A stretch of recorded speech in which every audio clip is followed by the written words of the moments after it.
Okay, if the property that you're listing is a rental property, whether it's a single family house or a duplex, multifamily, you need to acquire copies of the leases.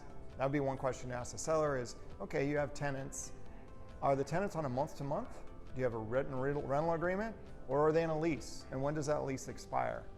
Because if the buyer wants to take occupancy at closing and there's an existing lease in place, you cannot force a tenant out of a home.